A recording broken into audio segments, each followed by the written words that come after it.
তাই বন্ধুরা, আমি অনেক পরিশ্রমের দ্বারা আজ এই প্রতিষ্ঠিত। যা অনেকেই আমাকে চিনবেন। আমি ঢাকা নিউ মার্কেটে দীর্ঘদিন জব করেছি এবং ব্যবসা করেছি। কি পরিশ্রম করেছি অনেকেই চোখেই দেখেছেন, অনেকে অনেক কথা বলেছেন, কিন্তু আমি কোনো কানে নেইনি। কারণ প্রতিষ্ঠিত হতে হলে পরিশ্রমের বিকল্প নেই। তাই আমি একটা সুনির্দিষ্ট লক্ষ্য তৈরি করেছিলাম। লক্ষ্য ছিল আমি 5 বছরে আমার লক্ষ্যে পৌঁছতে হবে। আমি সুনির্দিষ্ট সময়ের ভিতরে প্ল্যান করি এবং আমি ডিস্ট্রিবিউশন বিজনেস সহ বিক্রয় প্রতিনিধি হিসেবে কাজ করতে থাকি। যারা কোম্পানিতে চাকরি করেন অনেকেই জানেন, একটা কোম্পানিতে বিক্রয় প্রতিনিধি হিসেবে কাজ করা খুবই কঠিন। একটা চাকরি করতেই প্রেশার সহ্য করতে না পেরে চাকরি ছেড়ে দিয়েছে অনেক আমার ভাই বন্ধুরা আছেন। কিন্তু আমি সেই দমে যাওয়ার লোক নই। আমি অনেক প্রেশার, একই সাথে 3টা কোম্পানির সেলস প্রতিনিধি এবং ডিলারি কার্যক্রম সম্পূর্ণ করে সামনে এগিয়ে গিয়েছি। অনেক পরিশ্রম করতে হয়। যদি কারো ডেস্টিনেশন থাকে বড় হওয়ার, অবশ্যই তাদের কষ্ট করতে হবে। কষ্ট ছাড়া কোনো সুফল পাওয়া যায় না। তাই আমি ব্যবসা চালিয়ে যাই। একই সাথে আমি 3টা কোম্পানির সেলস প্রতিনিধি এবং হিসেবে বেতন নেই এবং ডিস্ট্রিবিউশন বিজনেস চালিয়ে যাই। অনেক দিন চালিয়ে যাওয়ার পর আমি আরও 2টি ডিস্ট্রিবিউশন বিজনেস নিয়ে একই সাথে 5টা বিজনেস পরিচালনা করি।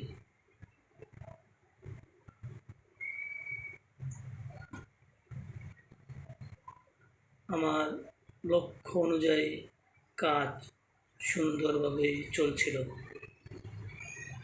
কিন্তু দুর্ভাগ্য হঠাৎ এর ভিতরে আমি একটা অ্যাক্সিডেন্টও করে বসি। পায়ে আঘাত পেয়ে আমার পায়ের 4টি আঙ্গুল ভেঙে যায়। তখন আমার মনে হয়েছিল যে আমার স্বপ্ন বুঝি এখানে শেষ হয়ে গিয়েছে, আমার ব্যবসা মনে হয় বন্ধ করে দিতে হবে। কিন্তু এরই মধ্যে আমার স্ত্রী, তিনি ছিলেন ইডেন কলেজের ছাত্রী। ঢাকার আমি নিউ মার্কেট এলাকায় ব্যবসা করি, এর আশেপাশে ভালোই চিনে। যাই হোক, উনি ব্যবসায়ের হাল ধরলেন। তবুও মনে আশ্বাস পাচ্ছিলাম না যে আমার ব্যবসা টিকবে। যাই হোক, সেও ছিলেন অনেক কঠোর পরিশ্রমী। অনেক পরিশ্রম করে সে আমার ব্যবসাটাকে ধরে রেখেছে। কিন্তু আমরা এক্সটেন্ডেড ফ্যামিলি বড় হয়েছি, ভাই বোন আত্মীয় স্বজন ভাইগনা ভাগ্নি বহুত ছিল। কিন্তু অনেকের কাছে যোগাযোগ করি যে আমার ব্যবসাটাকে একটু এই সাময়িক সময়ের জন্য সাপোর্ট দেওয়ার জন্য, কিন্তু কেউই আগে আসেনি। আমার ব্যবসাটাকে চালিয়ে নেওয়ার জন্য আমার মহিলা মানুষ হয়ে অনেক কষ্ট করতে হয়েছে। যাই হোক, আল্লাহ মেহেরবান, একটা পর্যায়ে 2 থেকে 3 মাসের ভিতরে আমি সুস্থ হই, আবার ব্যবসায় পুনরায় হাল ধরি। ব্যবসাটাকে চালিয়ে যাই। দীর্ঘ 5টি বছর ত্যাগ পরিশ্রম এর বিনিময়ে আমার লক্ষ্যে পৌঁছতে সক্ষম হই। 10 বছরের সেলস লাইফ চাকরি, 5 বছরের ব্যবসা প্লাস সেলস চাকরি, দুইটাই করেছি। একটা সময় মনে হচ্ছিল যে মনে হয় পারবো না, কিন্তু স্বপ্ন যেহেতু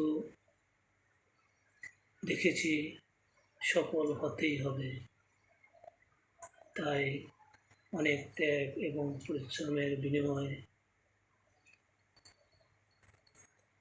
আল্লাহ অশেষ রহমতে সফল হয়েছি। আজ একজন আমি সফল মানুষ হিসেবে বলতে পারি, কারণ স্বপ্ন দেখেছি এবং স্বপ্নের গন্তব্যস্থলে পৌঁছেছি। আমি কেন, অনেকেই সেলসে অনেক জব করতেছেন, 15 থেকে 20,000 22,000 টাকা বেতন পাচ্ছেন, অনেকের সংসার চালাতে হিমশিম খাচ্ছেন।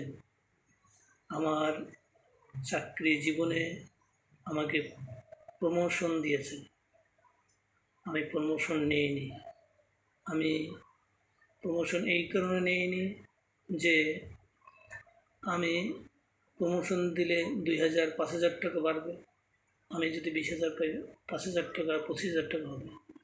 আমার এই 25,000 টাকা আমার লক্ষ্যে পৌঁছতে পারবো না, আর আমার সারা জীবন চাকরি করতে হবে। স্যারদের যে ঊর্ধ্বতন কর্মকর্তার যে প্রেশার, আপনারা সবাই জানেন। সেলসের উপরে যারা আছেন তারা কত প্রেশার সহ্য করছেন। আপনার সুনির্দিষ্ট লক্ষ্য তৈরি করুন, টাকা ইনকামের সোর্স তৈরি করুন, পরিশ্রম করুন। আজীবন সেলস প্রতিনিধি হিসেবে কাজ করতে পারবেন না।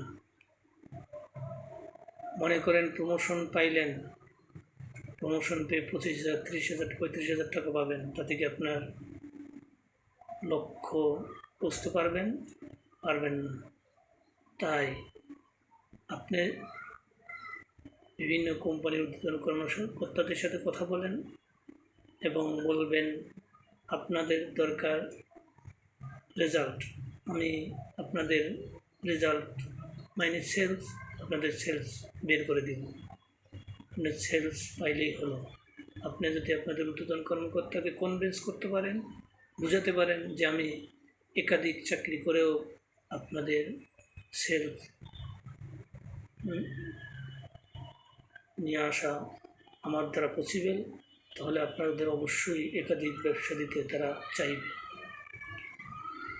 আশা করি আপনার সুনির্দিষ্ট প্ল্যান করে এবং একাধিক ব্যবসা নিয়ে যদি কঠোর পরিশ্রম করেন, আপনারাও আমার মতো সফল হতে পারবেন। ভয় পাইলে চলবে না, ভয়কে জয় করতেই হবে। আমি এখনও দেখি অনেক লোক সেলসে জব করতেছেন, 15 বছর 20 বছর সেলস প্রতিনিধি, THM পর্যন্ত হয়েছেন, কিন্তু আজও আপনাদের অর্থনৈতিক মুক্তি আসেনি। কিছুদিন আগে আমি একজন কোম্পানির GM-এর সাথে কথা বললাম যে আপনি তো GM হয়েছেন, আপনি চাকরি ছেড়ে দিলে মনে হয় না 3 মাস আপনি চলতে পারবেন, লাভ কী হলো? আপনি একজন সেলস প্রতিনিধি থেকে প্রমোশন পেয়ে GM হয়েছেন, কিন্তু আপনি 3 মাস ঢাকা শহর বসে খাবেন, সেই সামর্থ্য অর্জন করতে পারেননি। তিনি এটা বিশ্বাস করতে সম্মত হয়েছেন যে ঠিকই বলেছেন, তাই ব্যবসার বিকল্প নেই। ব্যবসাকে যে যেভাবেই বলুক এটা হার্ড পরিশ্রম সত্য, কিন্তু এখানে অর্থনৈতিক মুক্তিও আছে। যারা টিপটপ ইস্তারি করে শার্ট গায়ে দিয়ে ঘুরতে চান, এতে উপরে স্মার্ট দেখা গেলেও ভিতরে স্মার্ট তৈরি করতে পারেন না, কারণ অর্থনৈতিক মুক্তি ছাড়া স্মার্ট হওয়া যায় না। স্মার্ট হতে হলে বউকে সুন্দরভাবে চালাতে শিখতে হবে, ফ্যামিলিকে সুন্দরভাবে চালাতে শিখতে হবে, আত্মীয় স্বজন পাড়া প্রতিবেশীকে সুন্দরভাবে চালাতে শিখতে হবে। চালানোর জন্য প্রয়োজন অর্থ। অর্থ একমাত্র ব্যবসার থেকেই উপার্জন করা সম্ভব। হযরত মুহাম্মদ মহানবী সাল্লাল্লাহু আলাইহি সাল্লাম বলেছেন, মানুষের জীবন পরিচালনার জন্য যে অর্থ লাগে তার 90% অর্থ আসে ব্যবসার থেকে, বাকি 10% আসে যে বড় বড় অফিসার হোক, যত বড়ই চাকরি করেন না কেন, মাত্র 10% ডিস্ট্রিবিউট করেন চাকরিজীবীরা। এখান থেকে বুঝতে পারেন যে ব্যবসায়ের গুরুত্ব কতটুকু। কেউ স্বপ্ন দেখে থাকলে দেরি না করে ব্যবসা করেন, প্ল্যান করেন, পরিকল্পনা করেন, এগিয়ে যান। একদিন সফলতার গল্প আমিও দেখব টিভির পর্দায় আপনাদের। আশা করি আপনারা ভয় পাবেন না। আমার জীবনের বাস্তব অভিজ্ঞতা থেকে শিক্ষা নিয়ে আপনারাও এগিয়ে যাবেন সুনির্দিষ্ট লক্ষ্যে। আজ এ পর্যন্তই, আবার কথা হবে। আপনাদের যদি আমার এই ভিডিও থেকে কোনো উপকার এসে থাকে তাহলে এই চ্যানেলটিকে সাবস্ক্রাইব করবেন, লাইক শেয়ার করবেন, কারণ ভবিষ্যতে আমি যদি ভিডিও নিয়ে আসি আপনাদের কাছে দ্রুত নোটিফিকেশন চলে যাবে এবং আপনারা এখান থেকে আমার জীবনের বাস্তব অভিজ্ঞতার থেকে কিছু শিক্ষা নিয়ে আরও সামনে এগিয়ে যাবেন, এটাই আমার বিশ্বাস। আপনারা কমেন্টস করেন, কোনো যদি ব্যবসায়ের কোনো ট্রেড লাইসেন্স লাগে, যদি কেউ যারা ইম্পোর্ট ব্যবসা করতে চাচ্ছেন তাদের IRC লাগবে, ব্যাড রেজিস্ট্রেশন লাগবে, যদি কোনো করতে সমস্যা হয় কমেন্টস করবেন, ফোন দেবেন না কেউ, আমি আপনাদের কমেন্টে রিপ্লাই করব এবং আমি আপনাদের সর্বাত্মক হেল্প করব। যে কোনো এনি ডকুমেন্টস, ট্রেড লাইসেন্স হোক, IRC হোক, ব্যাড রেজিস্ট্রেশন হোক,